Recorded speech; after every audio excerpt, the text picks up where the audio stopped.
thank you for coming on to People and Legal. Welcome, Raymond Sun. Well, thank you for having me. I'm really happy. I've heard about you guys for a long time, so finally really keen to just be in person and just chat. And so you're both a lawyer and founder of LegalQuants. That's right. Let's talk more about LegalQuants first, though. And what is that? And why should the people listening to People and Legal care? Yeah, so LegalQuants is like a global network of lawyers who build their own tech to automate and transform the practice of law. Correct. And it's not just about automation, but really finding the alpha. And so when I say alpha, that's borrowing the term from, being the first, and borrowing the concept from the finance quanting world, like Jane Street, where they hire people who know how to find gaps in the market and create new products. And so the legal quant is about a lawyer who can not just automate, but innovate and find new services and create new markets. And we think that's going to be the most dangerous lawyer of the future. Hyperscaling the business of law, yeah? Yeah, that's right. Exactly. That's really exciting. And so what sort of insights are you able to share at the moment with your the international network of LegalQuants? What are some of the trends and things that you're seeing or your team is seeing across the legal tech space? Yeah. So I think the mindset is a huge one. The legal quantum mindset is not necessarily about, being the best at tech. It's also being the other skills around it.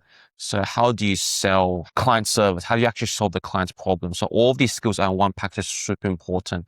And the one mantra I like to go by is squeezing water from stone. How do you do that? That's actually the paradox here, where not everyone has access to the same resources. And this is, being a global group, you get to see the different access levels of AI across different regions. And what I really admire are the lawyers who can squeeze even the most basic tools, like the most basic AI tools, even Microsoft Excel, or even writing their own Python code to basically still deliver and solve the client's problems or the business's problems. Hence why it's called squeezing water from stone. It's not about the tool, it's about the user behind it. And the advanced users know how to milk every single utility from every tool, and they know how to string together. They're not tied down to one tool. They know how to be flexible. What I'm finding really fascinating about what you've just described is that there's a lot of conversations around what the future of law is to look like, and that's their discussion pieces. But it sounds like to me you're out there working with lawyers, actually creating the future. Yeah. So do you see this as a bedrock or an incubator for the next generation of what the legal profession is to become? Yeah, definitely from a talent perspective, we're helping the market define what is, a good technical AI fluent. Like, these words are pretty vague, even from my perspective. So we're trying to do less talk and just actually try to find the data points and benchmark it. And so one of our flagship tools is called LQSS. It's a 90-minute sandbox exam where you get a problem, like a hypothetical legal problem, and you get 90 minutes to hack it. Either build a solution or like any kind of solution within a sandbox environment. And you get access to like code in the background. And the idea is that you submit your response, and we have a panel of 10 senior legal quants to review your prompts. And so in our most recent round, we had 175 lawyers complete the test.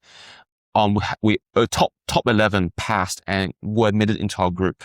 The rest then got a second chance to redo their response, and they get customized feedback. And so the exam itself becomes the education piece too. And we're gonna open source the results and the benchmarks so that the whole industry can benefit. And it just gives law schools and law firms and everyone a good sense of like, are they a grifter?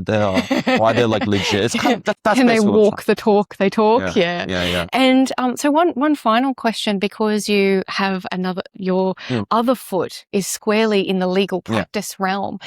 Do you think that legal practice in general is ready for this and has really considered what the profession should be doing next in terms of like how legal quants are approaching these challenges and opportunities of developing these skills for the future of law?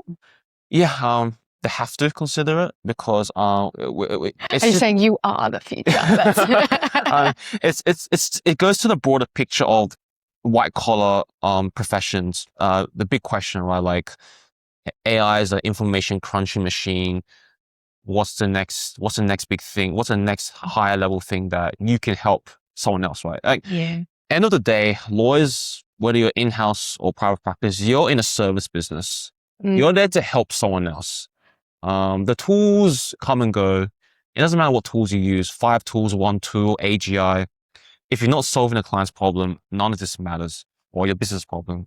And so that's the fundamental North Star. How you go about it, that then becomes a question of basically data, right? Everyone's going to get access to the same tools roughly in some time. Yeah. But it's how you wield them. It's how you wield them, and also what data you can ground these tools in. And so there's a growing recognition of data modes. That's probably going to be the next jargon of next year. Data modes, what's your data mode? What's all that? And also talent. Let's say you have AGI. Let's say you have all the data modes in the world.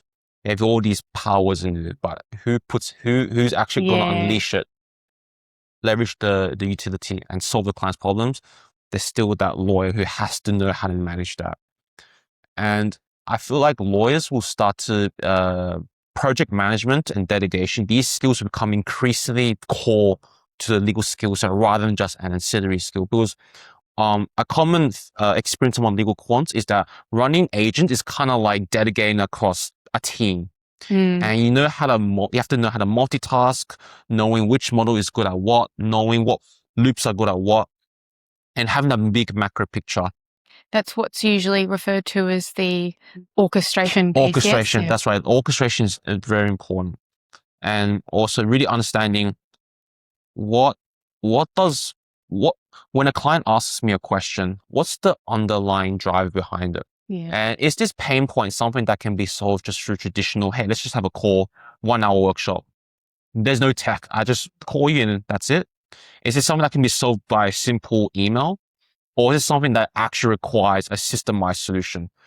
8 out of 10 times, you don't need a fancy tech to solve the client's problem. It's only the 2 out of 10 times, okay, when there is a need for systemized solution, you need a really good pair of hands to be able to leverage that and able to convince clients that this is bringing value to them. And so hence why, going back to my comment on the panel, a lot of the legal quants are recognizing the importance of personal branding, charisma, communication, conveying ideas, conveying why this matters in simple words and plain English.